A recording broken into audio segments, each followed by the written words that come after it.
Payday Routine. In this video, I talk about different ways to allocate your salary on payday. It's 3 different types, and which I'll go through, and there'll be a bonus one for business owners at the end.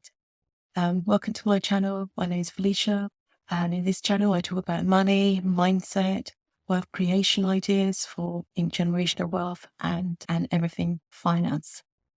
So basically it's payday, you've got your payday, check, and you're thinking, how do I allocate it? Here are the 3 different types I've come across, and you can decide which one you would do to practice. The simple one, the first one, is like everything goes into one pot and you do nothing about it, and then you decide whether that's efficient. But you could move it to the next stage where you allocate different percentages. Say perhaps you have 3 pots. Necessities, everything you need to spend, like your bills, your utility bills, your mortgages, your rent. The wants, like going out, restaurant, holidays, car. And the third one will be like the long-term saving for retirement. And another type of way of budgeting or allocating your paycheck is, personally, what I think is my favourite one, which I didn't use because I didn't realise that it existed a few years ago. It's the one devised by Harv Eker, the writer of the book called The Secrets of a Millionaire Mind, where he has 6 jars. Also, you allocate your wage, your salary, into 6 different slots or accounts. The first one is for necessities, bills, your rent, your utilities, your food. And then the other one would be for your fun account, so your guilt-free spending. The other one would be for your learning account, continual development, because it is always good to keep on learning, so there'd be an allocation for that.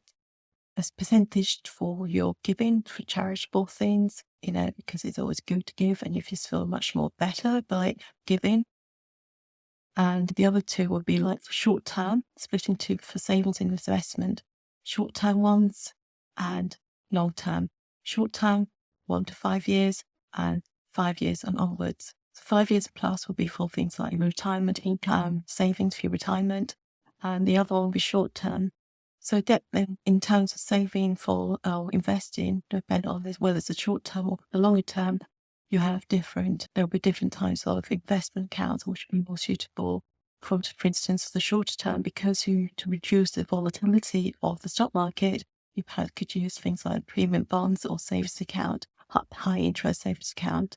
And for the longer term, you perhaps then put into the stock market, because the stock market does have a lot of high volatility. It goes up and down quite a lot. But over the long term, it tends to have a trend of upwards. So it's worth putting maybe your retirement saving for that thing. So to summarize, this 6-jar one actually is amazing. I find it amazing. It's really good because it suits all different types of money psychologies. So for instance, if you're safe, I tend to save and not have anything or spend relatively for fun. But because you had all this predetermined for 6 different jars, it suits all the different personality types. For the savers, you save, it forces you to save. For the spenders, it forces you to allocate some for your long-term retirement, short-term and long-term savings. So that's why I think personally I prefer that sort of system, the 6-jar system. But comment below, what do you think? Which one do you prefer? There's another one which I talk about, pay yourself first. So once you've got your check, you allocate something towards your long-term future, your financial freedom pot. And that's like basically paying yourself first. You put your future self first, and then all the other allocation goes towards your current living. And another way of looking at it is like, perhaps, you say, I'll put 10% or 20% away and I'll live on 90% or 80% of my salary. It's just a different mindset way of looking at things. Yeah. So this is Payday Routine. Which one do you follow? And comment below. Thanks for listening.